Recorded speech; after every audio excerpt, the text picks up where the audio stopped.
네, 이번 시간에는 우리 이선엽 이사님과 함께 뭘 좀 물어보고 싶어요. 이선엽 장군님 나오시면. 지금 우리는 뭐 해야 돼요? 왜냐면 딱 그 시점에 해야 되는 일들을 말씀을 잘 해주시더라고요. 그래요. 뭐 트럼프라는 변수, 뭐 중국 이야기 등등해서 시장을 또 날카롭게 보고 계시는 이선엽 이사님 모시겠습니다. 어서 오십시오. 네, 어서 오세요. 안녕하십니까. 네, 반갑습니다.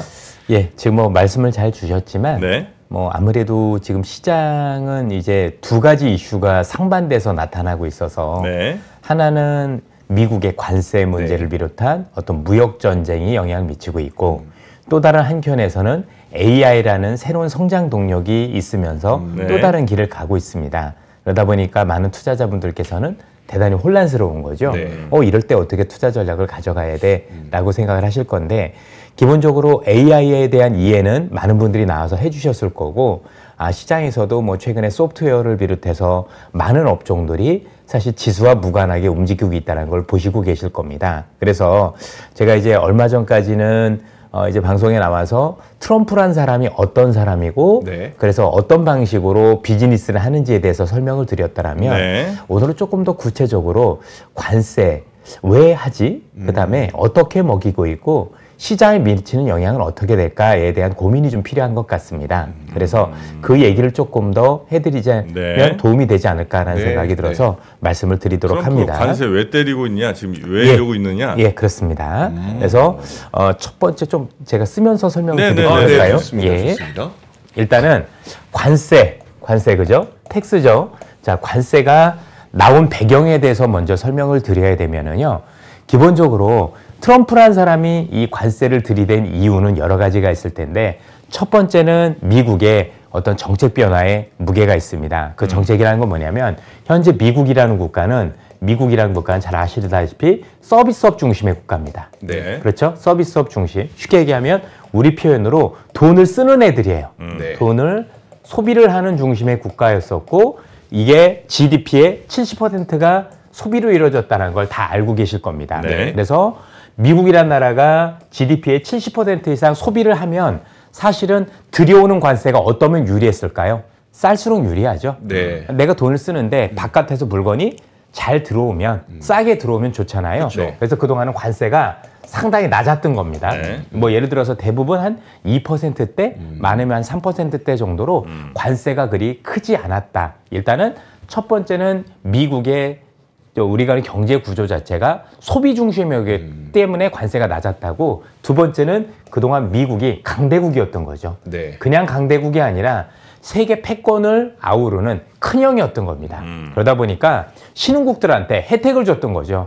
내가 큰형이니까 너희들은 좀 많이 어렵지. 그래서 최애국 대회도 해주고, 그렇죠? 여러 가지 관세 혜택도 많이 줬었어요. 그래서 미국 중심으로 뭔가 경제를 이루려는 그런 어떤 구조도 사실은 이런 관세와 관련해서 굉장히 무관한, 그러니까 우리가 지난 몇십 년 동안 관세에 대한 큰 걱정을 별로 안 했던 시대였다라고 보셔도 될 것 같습니다. 그런데 문제는 뭐냐면, 중국이 추격을 하고 아니면 미국 자체의 경쟁력이 없어지면서 고민이 많이 시작됐고요. 결국에는 궁극적으로 놓고 보니까 미국이라는 국가가 이제는 제조업을 키우지 않으면 안 될 정도로, 그래서 우리가 알고 있는 트럼프가 마가라는 걸 얘기를 하고 있잖아요. Make America Great Again에서 미국을 다시 위대하게인데, 왜 미국을 위대하게가 아니라 다시 위대하게죠? 이유가 뭘까요? 지금 위대하지 않은 거지 않습니까? 위대하지 않은 정도가 아니라 내가 알고 있는 미국이 맞아? 그러니까 나도 지금 죽게 생겼고, 내가 볼 땐 지금 강대국도 아닌 것 같고, 이 정도면 오히려 중국한테 밀릴 수도 있겠는다는 불안감들이 있는 거죠. 그러니까 어떤 생각을 할까요? 야, 내가 얘들한테 줬던 관세에 대한 혜택 이런 걸 줄 필요가 있겠어? 라는 생각도 했었을 거고요. 그거보다 더 중요한 건 지금 보셨겠지만 이 소비 중심의 구조로 가다 보니 미국의 제조업이 아예 고사되어 있는 상황인 겁니다. 아마 이따 그래프도 보여드리겠지만, 미국의 제조업은 현재 전체 대비해서 한 10에서 11% 정도밖에 안 됩니다. 한창 때는 50%까지가 됐었고, 7, 80년대에는 GDP 대비 한 30%까지 있었던 제조업이 10%대까지 됐었죠. 이유는 아시겠지만, 이게 우리가 알고 있는 자유화 또는 우리가 알고 있는 글로벌 무역, 그쵸? 우리가 세계화라는 단어를 가지고, 말이 세계화지 미국에 있었던 제조업을 보다 싼 지역으로 생산을 싸게 할 수 있는 지역으로 한국과 중국과 베트남 이런 지역으로 옮기면서 미국의 네. 제조업이 아예 싹 고사되는 계기가 이거였었다고 보시면 될 것 같습니다. 그런데 문제가 생겼죠. 이렇게 해서 하고 나니까 어떤 문제가 생겼냐면 아시는 것처럼 중국이 그냥 쫓아오는 정도가 아니라 이제는 내목을 조를 정도까지 오기 시작을 했다는 게 가장 큰 문제가 됐고 네. 그러면서 놓고 보니까 또 하나의 문제는 제조업이 없어지면 없어질수록 중산층이 사라집니다. 제조업에 다니는 분들이 네. 흔히 얘기하는 질 좋은 일자리가 되기 때문에 예. 우리도 이렇게 생각해 보시면 어떨까요? 현대차 노조 네. 아니면 뭐 우리 화학 노조 이렇게 계신 분들 보면 훌륭한 분들이잖아요. 그죠? 네. 그런데 진짜 질 좋은 일자리가 우리가 알고 있잖아요. 월급도 괜찮고 직장도 안정되고 되게 좋은 직장이지 않습니까? 네. 그렇죠? 근데 이게 없어지고 서비스업 중심으로만 시장이 형성이 되면 이게 양극화가 심해집니다. 우리가 알고 있는 서비스업이라는 게 의료도 있고 교육도 있고 그쪽에서는 좋을 수도 있지만 네. 대부분은 허드렛 일들이 많잖아요. 네. 그러다 보니까 서민이 굉장히 양상되는 그런 모습을 보였다라고 보시면 될 것 같죠. 그래서 전체적으로 이제는 미국과 관련해서 중국과 관련해서 뭔가 달라야 되는데 코로나 때 위기를 겪고 나니까 이상한 문제가 생긴 거죠. 모든 물건들이 전부 다 중국에서 생산되고 있었던 거죠. 네. 그렇죠? 이제 나는 중국이 없으면 의약도 못 들어오는 거죠. 여러분들 미국에서 쓰는 약 대부분 중국에서 만들어서 들어오거든요. 그렇죠? 이것부터 시작을 해서 네. 아무것도 없는 거예요.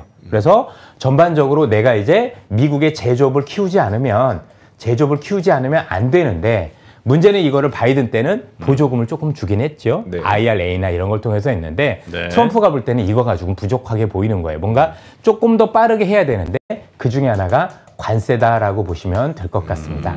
그래서 미국이 관세를 부과하기 시작한 가장 큰 이유는 뭐냐면 미국이 서비스업 중심일 때, 즉 소비 중심일 때는 관세가 오히려 낮은 게 좋죠. 네. 그런데 내가 제조업을 하려면 미국 내 제조업의 경쟁력이 생겨야 되잖아요. 네. 그 경쟁력을 세우기 위해서는 다른 국가하고 형평성도 맞출 필요가 있고 그게 상호관세고 그렇죠? 또는 반대로 다른 물건들이 들어올 때 좀 장벽을 쳐줘서 미국에서 사업을 하면 유리하게끔 만들어야 되잖아요. 네. 그래서 일단은 관세를 취했다라고 보시면 될 것 같습니다. 네. 일단 이게 배경인데 중요한 건 지금 다음부터입니다.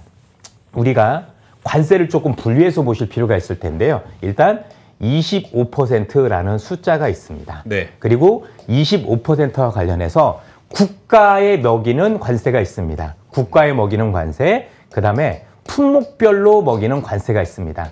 용도가 각각 다르기 때문입니다. 이미 아시겠지만 트럼프는 그리고 스콧 베센트 재무장관은 관세에 대해서 용도를 세 가지로 얘기를 했습니다. 관세는 세 가지 용도가 있는데 네. 첫 번째 용도는 협상용이야. 누가 뭐래도 네. 그 얘기를 했고요. 두 번째는 이게 미국의 제조업을 키우기 위해서 하는 용이야라는 얘기도 했었고 세 번째는 세수 확대용이야.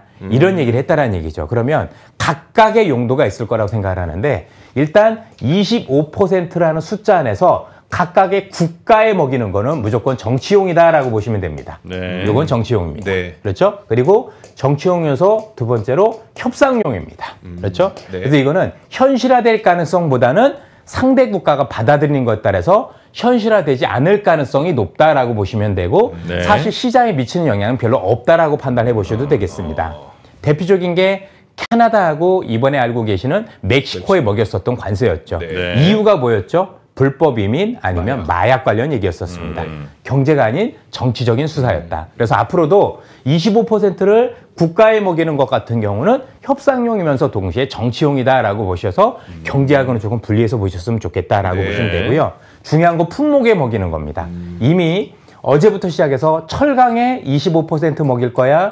그다음에 알루미늄에 먹일 거야. 앞으로 자동차, 그다음에 제약, 자동차 제약, 반도체에 먹일 거라고 얘기를 하고 있잖아요. 네. 요게 되게 중요한데 이 25% 여기 품목에 먹이는 거는 미국의 제조업을 육성하고자 하는데 의지가 있는 겁니다. 네. 쉽게 얘기해서 이 품목들을 미국은 키우고 싶은 겁니다. 그래서 네. 일단 결론부터 딱 봐야 됩니다. 왜 얘들이야?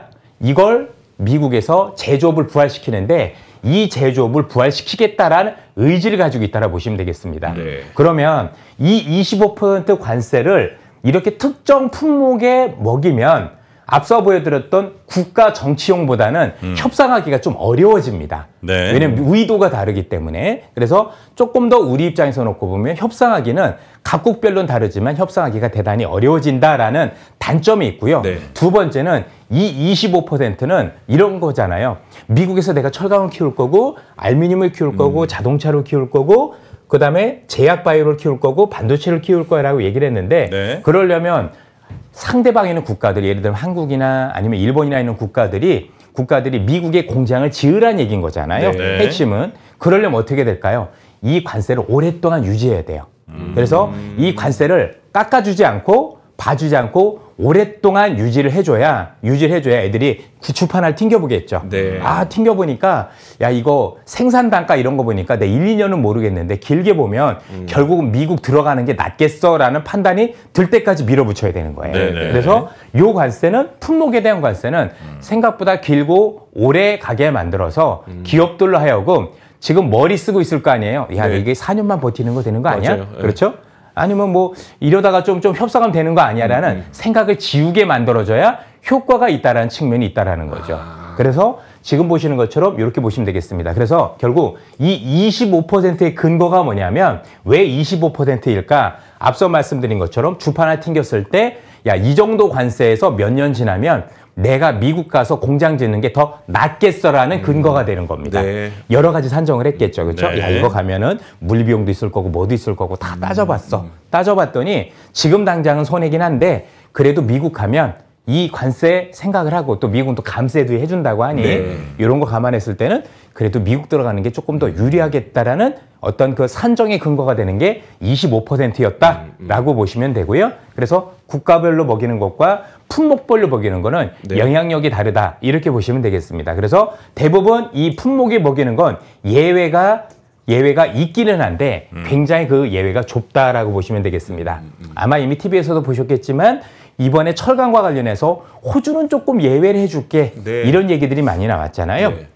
호주는 그럴 수밖에 없는 게 일단 미국에 철강을 수출하는 게 그렇게 크지가 않습니다. 한 1% 정도 되고요. 또 미국의 오이 업체가 또 호주에서 투자를 많이 해놓은 거예요. 네. 그리고 호주산 철강이 미국의 방위 산업에 어마어마하게 들어가요. 이게 좀 연동이 많이 돼 있고 네네. 마지막으로 트럼프도 얘기했지만 무역과 관련해서는 호주는 무역 적자국이에요. 미국에 대해서. 네. 너희들은 되게 예쁘게 내 물건도 많이 사주고 우리 방위 산업에 기여하고 많이 팔지도 않았는데 했으니까 통과 이렇게 된 거니까 사실은 예외가 있다고는 하지만 잘 들어보면 그 예외에 대한 게 되게 어렵다라는 걸 우리는 볼 수 있는 거죠. 네. 이거 생각보다 예외를 만들기 위한 어떤 허들이 되게 높구나라는 네. 판단을 가지고 보셔야 될 필요가 있다라고 생각을 하고 있습니다. 여기서 중요한 건 이번에 철강과 관련해서 또 여러 가지와 관련해서 우리가 조금 아쉬웠던 게 두 가지가 있습니다. 첫 번째는 뭐냐면 기존에 맺었던 규약이나 협정은 아무 의미가 없다. 한국은 FTA를 통해서 아시겠지만 쿼터라는 게 정해져 있었고 네. 그 쿼터만큼은 무관세였었는데 이제 그런 거 필요 없이 기존에 있던 약속 필요 없고 새로운 거 다 적용. 네. 이게 되게 중요했고요. 두 번째는 우리가 고민했던 게 일본이었었어요. 그래. 일본이 되게 이번에 이시바 총리가 미국 가서 저렇게 열심히 외교를 했는데 그럼 혹시 일본은 봐주지 않을까라는 생각이 있었는데 네. 그게 아직 드러나지 않았다라는 거죠. 그래서 우리가 봐야 될 핵심적인 내용이 여러 가지가 있는데 네. 일단 우리가 호주 같은 예외를 받기는 어려울 것 같고 네. 다만 전체적으로 놓고 봤었을 때 일본이 협상을 해서 지금 한 달간의 유예 기간을 줬잖아요. 네. 3월 4일부터인가 그러니까 요 기간 동안 일본이 협상을 통해서 만약에 여기서 어느 정도 예외를 받는 것들을 보면 아 이것도 우리가 할 수 있는 영역이 있을 수 있구나 정도는 생각을 하셔야 될 것 같아요. 근데 그게 어떻게 나올지는 우리가 일단 봐야 될 것 같고 일단 기본적으로 일본과 미국의 대화 속에서 혹시 이번에 일본도 제외가 되는지 또는 아니면 완화가 되는지 여부를 반드시 확인해 주셨으면 좋겠다라는 말씀을 드립니다. 사실 이 철강, 알루미늄 이런 것과 관련해서는 지금 나오는 어떤 주판을 증권사들 보고서들을 보면 양면이 존재하는 것 같습니다. 네. 일단은 관세가 높아지니까 우리가 불리해질 것이다. 일단 우리나라 철강이 미국제보다 20%가 쌉니다. 네. 그죠? 예, 20%가 쌉니다. 그럼 이제 20% 정도 관세 먹으면 똔똔인데 이것저것 하면 25%까지 되니까 전체적인 계산을 해보면 한 2, 3% 정도 미국제보다 약간 비싸게 들어가는 모습이 되는데 네. 이게 위기이면서 또 기회는 뭐냐면 그럼 이제 쿼터 상관없는 거죠. 그래서 쿼터 상관없으니까 그러면 내가 이제는 막 들어갈 수 있는 거네라고 생각을 해보면 사실은 그게 또 기회일 수도 있다라는 양면성이 존재한다는 점들은 기억을 해주시면 좋겠고요. 하나 또 이 25%가 어떤 근거가 되는 거냐면 처음엔 아까 말씀드렸던 것처럼 이 25%는 되어야 밖에 있는 기업들이 주판을 튕기면서도 이게 미국이 들어가는 게 낫겠어라는 판단을 해주는 근거라면 또 하나는 덤핑과 관련도 있습니다. 이번에 피터 나바로라는 사람이 이거 먹이고 나서 공식적으로 얘기했어요. 글로벌에는 덤핑을 막고라는 얘기를 공통적으로 했어요. 네. 결국엔 이 25% 근거하고 요 안에는 뭐가 들어가 있냐면 중국의 우회 수출을 막겠다는 의지를 담은 겁니다. 네. 지금 중국이 너무나도 철강과 관련해서 공급 과잉이 되다 보니까 이게 지금 베트남 애들은요. 베트남 애들은 팔고 있는 철강에 미국 팔고 있는 철강의 50%가 중국산이에요. 중국산이요? 네. 아시죠? 그냥 이렇게 네. 딱 가서 한 거고 캐나다도 마찬가지고요. 멕시코도 마찬가지예요. 그러니까 너희들로 들은 거 우회는 내가 다 막아버릴 거야. 왜? 그 정도 싸다라고 보는 거예요. 네. 그 정도 싼 거니까 이 정도 먹여놓으면 너희들도 이제 똑같이니까 하든지 말든지 이제 그렇게 얘기를 해주는 거죠. 네. 그래서 기본적으로 두 가지 목적이 있다. 크게는 세 가지죠. 첫 번째는 품목에 먹이는 건 뭐다? 25%라는 산정 근거 자체가 요걸 했었을 때 그래도 미국에 들어오는 게 조금 더 나을 수 있다라는 산정 근거가 되는 거고 네. 두 번째는 앞서 말씀드렸던 중국에 대한 우회 수출을 막을 수 있는 어떤 비용과 관련된 산정 근거 이 정도 싸게 팔고 있으니 너희들 덤핑은 내가 막겠다는 의지가 있는 거고 세 번째는 아주 여러분들 지금 보셨던 것처럼 우리가 미국의 어떤 산업을 키우겠다라는 여러 가지 의지를 동시에 담고 있다라는 측면에서 볼 수가 있을 것 같습니다. 일단 이게 25%의 산정 근거다라고 네. 보시면 되고 이게 국가와 품목별로 먹였을 때 각각의 의미가 다르고 요건 협상이 아주 가능하고 요건 협상이 쉽지 않은데 아예 구멍이 없는 건 아닌데 그 허들이 높다라고 보시면 될 것 같습니다. 그래서 우리가 향후에 이제 철강부터 시작을 했으니까 나머지 업종에도 파급력이 있을 거라고 생각을 할 네. 수밖에 없는 거다라고 보시면 되겠죠. 그나마 다행은 아니지만 증권시장 입장에서 놓고 보면 지금 말씀드렸던 업종이 주도주인 경우가 없어요. 그래서 사실 시장에 미치는 영향이 조금 제한되는 건 있어요. 그렇죠? 네. 언제 뭐 자동차가 주도주였나요? 뭐 철강 첫 하나 우리가 본 적은 있습니까? 네. 그래서 지수에 미치는 영향은 좀 부담이 될 수 있겠지만 전체 수익률 게임에 대한 영향은 제한적일 수밖에 없다라는 증권시장의 어떤 영향도 보실 필요가 있다고 생각을 하고요. 네. 그다음에 상호관세라는 거하고 상호관세하고 보편관세를 보실 필요가 있겠습니다. 보편관세. 자, 보편관세는 뭐냐면 전 세계 모든 국가의 모든 품목에 네. 모든 품목에 똑같이 세금을 먹이는 겁니다. 그러니까 예를 들어서 트럼프가 전 세계 모든 국가의 보편관세를 10% 먹이겠습니다 하면 뭐든지 예외 없이 전부 다 10% 관세를 부과받게 되는 거고요. 네. 상호관세라는 건 뭐냐면 너하고 나하고 똑같이 그렇죠? 예를 들어서 요즘 자동차 얘기를 많이 하는데 유럽은 미국에 수출할 때 2.5%의 관세를 적용받습니다. 그죠? 근데 유럽 애들은 미국이 수입을 하는 거, 미국이 수입을 할 때는 10%를 먹여버립니다. 불공정하죠? 네. 그죠? 그러니까 어떻게 하겠죠? 이거 같이 해라는 겁니다. 자, 요 두 개가 나중에 보면 결과가 다르게 나타납니다. 이 보편 관세를 먹이게 되면 전 세계 모든 관세가 다 올라가는 거죠. 국가별로. 네. 그럼 당연히 뭐가 있을까요? 인플레이션이 많이 올라갈 수밖에 없죠. 네. 모든 물건값이 다 비쌀 거니까 동시에 교역이 엄청나게 줄어들 수 있죠. 그렇죠? 그래서 쉽지 않은 거죠. 진짜 무서운 거죠. 네. 그렇죠? 그런데 상호관세는요. 목적이 다릅니다. 상호관세는 목적이 전 세계 관세를 낮추고자 함에 있습니다. 자, 보세요. 유럽하고 미국하고 있는데 미국은 유럽에 수출할 때 10% 관세를 무는데 네. 유럽 차는 미국에 들어올 때 2.5%밖에 안 물어요. 그러면 해결 방법이 뭘까요? 유럽이 2.5로 낮춰주는 거죠. 네. 보이십니까? 네. 어떤 얘기가 되는지. 그래서 상호관세가 될 때는 국가별로는 유불리가 있겠죠. 그래서 유럽차가 위험해질 수 있어. 네. 이런 얘기 나올 수 있지만 글로벌 측면에서 놓고 보면 관세가 낮아지는 효과가 있다는 게 핵심입니다. 트럼프는 이걸 통해서 미국이 유리해져야 되는 건 맞는데 네. 서로 관세를 높이자가 아니에요. 그죠? 너 그러니까 나도 높일게 할 수 있는 거잖아요. 네. 그러니까 그 전에 뭐 하라? 네가 낮춰라라는 얘기예요. 아니면 올려버릴게. 이해가 되시죠? 네. 그래서 인도부터 보셨을 거예요. 아마 오늘 신문마다 보시면 인도가 여기에 대비해서 먼저 선제적으로 관세를 내려주고 있어요. 그죠? 인도가 먼저 내가 내려줄게. 그러니까 너도 상호관세에 대해서 나도 내렸으니까 너도 괜찮아. 라고 얘기를 하는 거죠. 그래서 상호관세는 크게 두 가지 목적이 있는데 첫 번째는 너하고 나하고 관세가 같아야 되는 거 아니야? 네. 그래야 동등한 경쟁인 거 아니야? 네. 근데 미국 입장에선 뭐죠? 내가 관세가 낮았으니까 이걸 적용하면 내가 올릴 수밖에 없어라고 협박을 하죠. 네. 근데 그 공포와 협박이 결국 뭘 얻어내고자 하는 거다? 상대보를 하면서 내가 올리기 전에 네가 내리면 어때라는 게 달려있다라는 겁니다.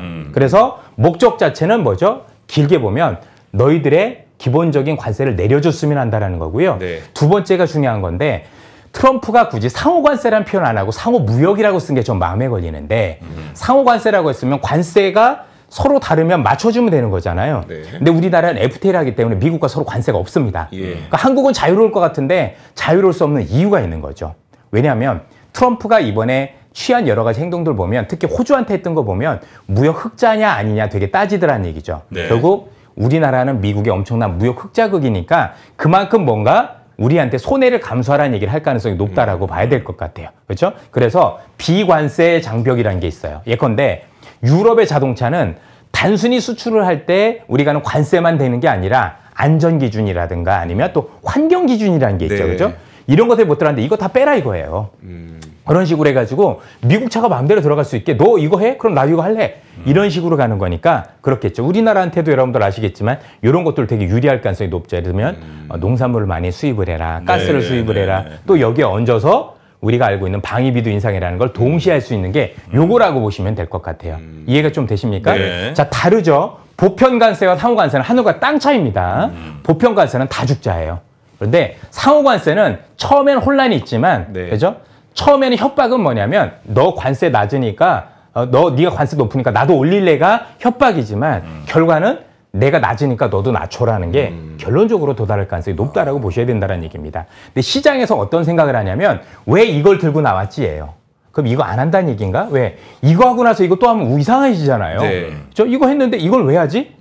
이상해지잖아요. 그리고 또 이거 한다고 했는데 품목별로 25%인데 무슨 상관이 있지? 애매해지는 거지 않습니까? 네. 그러다 보니까 이거 상호관세를 한다는 얘기는 보편관세를 안을 가능성에 무게를 두고 있는데 네. 만약에 시장의 생각처럼 이렇게 된다라면 트럼프 관세는 위협적이긴 하지만 우리가 생각하는 최악의 국면은 피할 수도 있겠다라는 생각을 가질 수는 있어요. 그러나 이건 저희들의 생각인 거고 향후에 이런 여부는 조금 더 지켜봐야 될 필요는 있겠다라고 말씀을 드려요. 네. 하지만 중요한 건 상호관세의 의미가 뭔지 그죠? 지금도 말씀드렸지만 상호관세라고 얘기만 할 때는 관세를 같이 만드는 거지만 네. 상호무역이라는 표현을 썼기 때문에 무역 적자냐 흑자에 따라서 사실 명암이 좀 있을 거다 정도로 보시면 되고 네. 결국 궁극적인 목표가 중요한데 궁극적인 목표는 첫 번째는 너희들도 나처럼 관세를 낮춰라는 게 일단 1차 목표고요. 네. 두 번째는 FTA나 이런 거 다 필요 없고 기본적으로 다 필요 없고 전체적으로 미국이 잘 들어갈 수 있도록 모든 제도적 장치를 전부 다 풀어라.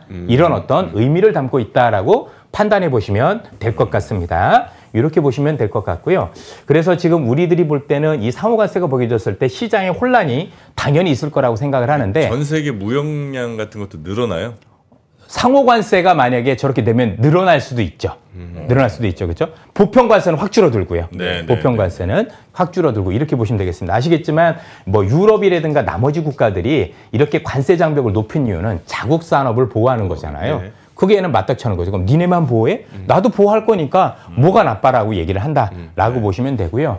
이 상호관세부터는 각국의 보복도 있을 거기 때문에 시장의 혼란은 이전보다는 조금 더 있다라고 보셔야 됩니다. 네. 그거에 대해서는 우리가 피할 수 없는 부분이지만 이게 방향을 바꿀 만한 부분은 아니다라고 보는 거고 제일 중요한 부분은 지금도 말씀드렸지만 결국 목적이 뭐냐 이거죠. 그렇죠? 이 혼란이 있지만 충격과 공포를 통해서 얻어내려는 건 상대국도 관세를 내리라지 너 이거니까 나도 올리겠다라는 개념이 아니다라는 얘기입니다. 그건 서로 죽자는 거니까 네. 그렇게 가능성을 높게 보는 게 좋지 않을까. 왜? 이렇게 보시죠. 뭐 우리나라도 마찬가지일 건데 한국과 관련해서 만약에 이제 동등하게 하자고 하고 이렇게 하면 만약에 미국 자동차들이 한국에 많이 들어온다고 쳐요. 네. 그럼 여러분들 객관적으로 우리가 미국 차에 대한 선호가 높습니까? 좀 낮죠. 아니죠. 그죠? 네. 근데 그게 가격 때문에 낮은 건 아니잖아요. 네. 뭐 타보니까 미국 차도 좋지만 그래도 한국 게 더 낫더라라는 게 자리 잡고 있기 때문이기 때문에 사실상 한다고 해서 크게 판도에 뭔가 영향을 줄 거라고 생각하기는 어렵죠. 예를 네. 들어서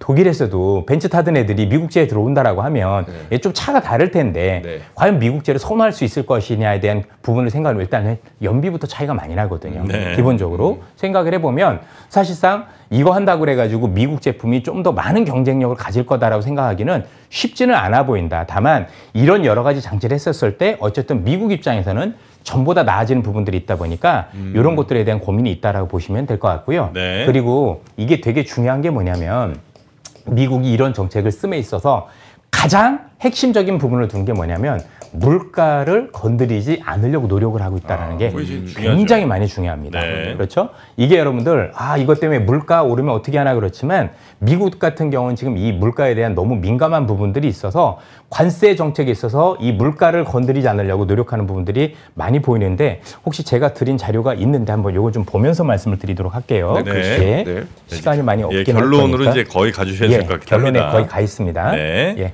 한번 보시도록 하죠. 자, 여러분들. 준비해 주신 자료가 예, 한번 좀 뒤에 한번 보면은요. 네. 이거 한번부터 보실게요. 자, 취임사인데요. 이 취임사를 왜 지금 보여드리냐면 미국 대통령의 SNS에는 충격과 공포 때문에 실제 이루고자 하는 것보다는 협박용이 되게 많죠. 네. 그런데 이 취임사에는 협박용이 없어요. 내가 하고자 하는 게 그대로 있는데 첫 번째는 지금 보시는 것처럼 불법 체류와 관련된 이게 어떤 의미냐면 내가 불법 문제를 해결할게 반대로 생각해서 내가 대통령이 된 건 불법 이민이 제일 큰 원인을 차지했어 라는 거하고 똑같은 얘기예요. 두 번째가 중요하죠. 두 번째는 뭐냐면 다음으로는 물가를 낮춘다는 얘기가 나와요. 그렇죠? 결국 내가 대통령이 된 두 번째 이유는 물가 때문이었어. 그리고 공약의 두 번째가 뭐냐면 오로지 물가 낮추는 거야라고 얘기를 하고 있다는 게 되게 중요해요. 그만큼 물가에 대한 신경을 많이 쓰는 겁니다. 그럼 조금 더 지나가서 볼게요. 자, 물가가 어느 정도인지 한번 보세요. 여러분들 지금 이거 보이시나요? 이게 가장 밑에 있는 게 미국의 실질 임금인데 물가가 너무 높다 보니까 내 임금보다 물가가 더 높은 거예요. 네. 그러니까 나는 임금이 올라도 뭐죠? 물가가 더 높으니까 나는 계속 구매력이 떨어지는 거죠. 네. 그리고 이 떨어지는 수준이 어느 정도까지 왔냐면 생활을 위협할 정도까지. 여기 보세요. 미국이 생필품 값들 많이 오른 것들. 그렇죠? 그래서 물가를 지금 자극을 하면 대통령으로서도 쉽지 않은 문제가 될 거다라고 네. 보셔도 될 것 같습니다. 그렇죠? 자, 그리고 아까 처음에 보여드릴 거는 게 뭐였냐면 요거 한번 보시죠. 자, 요거 한번 보시면 미국의 제조업이 낮다라는 거. 자, 미국이 서비스업 비중이 높을 때 뭐가 유리했다고요? 관세가 낮은 게 유리했다. 네. 내가 밖에서 물건 사다 쓰는 거니까 쌀수록 유리했는데 이제는 이걸 키워야 되는 거죠. 이 낮아진 제조업을. 네. 그러려면 어떻게 돼요? 관세라는 걸 높여서 일단은 자국 사업을 보호하려는 시도를 해야 된다라고 보시면 될 것 같고요. 뒤에 조금 보시면 이제 베센트 얘기를 좀 보도록 할게요. 여기 한번 보시면 여러분들 보세요. 처음에 트럼프의 관세 위협은 협상에서 양보를 이야기. 이건 뭐죠? 정치형이라고 말씀드렸고요. 네. 두 번째 보세요. 트럼프 당선인의 관세 제한에 관해 물가에 미친 영향을 고려해. 뭘 고려해? 물가에 미친 영향. 관세를 먹이는 건 맞는데 네. 물가는 건드리면 안 되라는 얘기를 공식적으로 하고 있다는 얘기죠. 여기서만 하는 게 아닙니다. 최근에 있었던 이게 지난주에 한 것들인데요. 거기도 그냥 나옵니다. 여러분들 보시면 트럼프 관세 계획은 제조업을 미국에 유치한다. 이게 뭐죠? 아까 했던 25%다. 이렇게 보시면 될 것 같고요. 여기에 몇 가지 얘기가 더 나오는 게 이거 한번 보세요. 자, 최근에 달러 가치와 관련해서 우리가 생각한 거하고 다른 얘기를 합니다. 보세요. 자, 시장에서는 미국이 의도적으로 달러 가치를 낮추려는 플라자 합의 가능성을 얘기를 하고 있다. 라는 얘기를 합니다. 저도 이 생각을 했었어요. 이 생각을 했었는데 최근에 어떤 얘기 말이 바뀌었냐면 요거 보세요. 강달러 정책을 선언한 것은 관세로 인한 물가 상승을 최소화하기 위한 의도가 담겼다는 해석이 나온다. 보이시죠? 자, 원래 미국의 제조업 위대하게 하려면 달러가 훨씬 네. 낮게 가져가야 했었는데 네. 물가가 너무 높아서 어떻게 돼요? 지금 관세를 일부 어쨌든 하고 나면 작든 크든 물가에 대한 영향이 있을 거 아니에요. 네. 이 피해를 최소화하려면 달러 가치가 유지되어야 수입 물가가 낮아지면서 네. 물가에 미친 영향이 줄어들 거 아닙니까? 네. 그래서 어쩔 수 없이 이 얘기가 어떤 얘기인지 아십니까? 그래서 관세 정책을 우리가 생각하는 만큼 어마어마하게 세게 못 쓴다는 얘기도 되는 거예요. 왜냐하면 달러 강세로 막을 수 있는 것도 한계가 있는 거잖아요. 그렇죠. 네, 네, 그래서 네. 이게 지난 주말에 나온 얘기인 거니까 미국이 앞거 베센트도 보셨겠지만 실제 달러 가치에 관련해서도 시장이 생각했던 것보다 다른 얘기를 하고 있는 이유도 네. 이런 데 기인한다라고 보시면 현재 미국에 쓰고 있는 모든 정책은 물가와 관련해서 너무나도 많은 신경을 쓰고 있는 한계는 존재한다는 점을 가지고 바라보셔도 좋지 않을까라는 네. 말씀을 드립니다. 알겠습니다. 예. 자, 오늘은 여기까지 우리 네. 장군님 말씀 듣고요. 아이고, 좀 다음 너무 시간에 서둘러서 한 것 같습니다. 예. 조금 더 여유 있게 한번 모시도록 하겠습니다. 예. 함께 해주셔서 대단히 감사하고요. 예, 고맙습니다. 다음에 뵙겠습니다. 예. 자, 저희도 일단은 장이 시작하니까요. 바로 넘겨드리도록 오늘은 여기 하죠. 인사드리고 내일 아침에 다시 뵙도록 하겠습니다. 함께 해주신 여러분 고맙습니다.